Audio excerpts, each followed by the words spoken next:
Hello friends, tasty ആയിട്ടുള്ളൊരു ഉള്ളിച്ചോറ് എളുപ്പത്തിൽ ഉണ്ടാക്കിയെടുത്താലോ. അതിനായിട്ട് 2 സവാള ഇതുപോലെ നീളത്തിൽ അരിഞ്ഞ് വെച്ചിട്ടുണ്ട്. സവാളയ്ക്ക് പകരം ചെറിയ ഉള്ളിയും ചേർക്കാവുന്നതാണ്. 3 വറ്റൽമുളക് എടുത്തിട്ടുണ്ട്.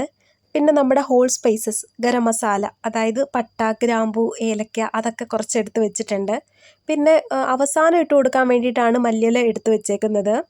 12 അല്ലി വെളുത്തുള്ളി ഒന്ന് ചതച്ചെടുത്തിട്ടുണ്ട്. വെളുത്തുള്ളി എത്രത്തോളം നമ്മൾ ഇടുന്നോ അത്രയും ടേസ്റ്റായിട്ട് എനിക്ക് തോന്നിയിട്ടുണ്ട്, അതുകൊണ്ടാണ് അത്രയും എടുത്തേക്കുന്നത്. 1 ടീസ്പൂൺ പെരിഞ്ജീരകം കൂടെ എടുത്ത് വെച്ചിട്ടുണ്ട്. പിന്നെ ഞാനിവിടെ വൈറ്റ് റൈസ് ആയിട്ട് 2 കപ്പ് പച്ചരിച്ചോറാണ് എടുത്ത് വെച്ചേക്കുന്നത്. നിങ്ങൾക്ക് ഏതാണോ ഇഷ്ടം, ഏത് ചോറ് വേണമെങ്കിലും നിങ്ങൾക്ക് എടുക്കാവുന്നതാണ്. ഇനി ഒരു പാനിലേക്ക് 2 ടേബിൾ സ്പൂൺ നെയ്യ് ഒഴിച്ചു കൊടുത്തു. നെയ്യ് ഒന്ന് ചൂടായി വരുമ്പോൾ നമ്മൾ പട്ട, ഗ്രാമ്പൂ, ഏലക്ക അതൊക്കെ ഇല്ലേ, അതൊക്കെ നമുക്ക് ഇട്ട് കൊടുക്കാം. ഇനി ഇതിലേക്ക് പെരിഞ്ജീരകവും കൂടെ ഇട്ട് കൊടുക്കാം. അതിനോടൊപ്പം തന്നെ വറ്റൽമുളക് ഒന്ന് രണ്ടായിട്ടൊന്ന് മുറിച്ച് ഇട്ട് കൊടുക്കുന്നുണ്ട്. 2 സെക്കൻഡ് ഇതുപോലെ ഒന്ന് ഇളക്കി കൊടുക്കാം.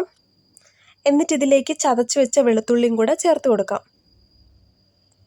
വെളുത്തുള്ളിയുടെ ആ ഒരു പച്ചമണം മാറി കിട്ടുന്നത് വരെ 2-3 സെക്കൻഡ് ഒന്ന് ഇതുപോലെ ഇളക്കി കൊടുക്കാം. എന്നിട്ട് നമ്മൾ അരിഞ്ഞു വെച്ചേക്കുന്ന സവാള നമുക്ക് ഇട്ട് കൊടുക്കാം. ഇതിലേക്ക് ആവശ്യത്തിനുള്ള ഉപ്പും കൂടെ ചേർത്ത് കൊടുത്ത് നന്നായിട്ട് ഇളക്കി കൊടുക്കണം. സവാള നന്നായിട്ട് വാടി വരുന്നത് വരെ നമുക്കിതുപോലെ ഒന്ന് ഇളക്കി കൊടുക്കാം. അതായത് സവാളയൊക്കെ നല്ല രീതിയിലൊരു ഗോൾഡൻ കളറൊക്കെ ആവുന്നത് വരെ. അപ്പോൾ ദേ ഏകദേശം കളറൊക്കെ ഒന്ന് മാറി വന്നിട്ടുണ്ട്. ഇനി ഇതിലേക്ക് 1 ടീസ്പൂൺ മുളക് പൊടിയും 1/4 ടീസ്പൂൺ മഞ്ഞൾപ്പൊടിയും കൂടെ ചേർത്ത് കൊടുക്കാം. കൂടെ തന്നെ 1 ടീസ്പൂൺ ഗരം മസാലയും കൂടെ ചേർത്ത് കൊടുക്കുന്നുണ്ട്.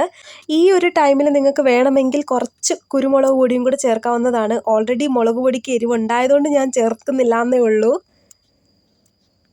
ഇനി നന്നായിട്ടൊന്ന് പൊടികളുടെ പച്ചമണം മാറുന്നത് വരെ ഒന്ന് ഇളക്കി കൊടുക്കാം.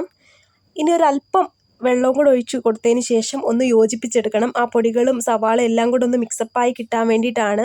പിന്നെ നമ്മൾ എത്ര ക്വാണ്ടിറ്റിയാണോ നമ്മൾ ചോറ് എടുക്കുന്നത് അതനുസരിച്ച് നമ്മുടെ പൊടികളിൽ വേരിയേഷൻ വരുത്താവുന്നതാണ്. കൂട്ടിയോ കുറയ്ക്കുകയോ ഒക്കെ ചെയ്യാവുന്നതാണ്. അപ്പോൾ ഇതേ സവാളയൊക്കെ ഏകദേശം ഒന്ന് റെഡിയായി വന്നപ്പോൾ ഞാൻ ചോറ് ഇട്ട് കൊടുക്കുകയാണ്. എന്നിട്ട് നന്നായിട്ട് പതുക്കെ ഒന്ന് മിക്സ് ചെയ്ത് കൊടുക്കണം. ഇളക്കി കൊടുക്കുമ്പോൾ ചോറ് പൊടിയാതെ ശ്രദ്ധിക്കണം. അപ്പം ഉള്ളിച്ചോറ് ഏകദേശം റെഡിയായി വന്നിട്ടുണ്ട്. അവസാനം കുറച്ച് മല്ലിയിലയും കൂടെ വിതറി കൊടുക്കുകയാണ്. നല്ല ടേസ്റ്റി ആയിട്ടുള്ളൊരു ഉള്ളിച്ചോറാണ്. ചില സമയത്ത് നമുക്ക് കറികളൊക്കെ ഉണ്ടാക്കാൻ ഭയങ്കര മടിയുള്ള ദിവസങ്ങളാണെങ്കിൽ ഇതുപോലെ ഉള്ളിച്ചോറ് ഉണ്ടാക്കിയാൽ മതി, സൂപ്പറാണ്. അപ്പോൾ ഈ വീഡിയോ എല്ലാവർക്കും ഇഷ്ടപ്പെട്ടിട്ടുണ്ടെങ്കിൽ ചാനൽ ഒന്ന് സബ്സ്ക്രൈബ് ചെയ്തേക്കണേ. അടുത്തൊരു ഈസി റെസിപ്പി ആയിട്ട് കാണുന്നത് വരെ ബൈ.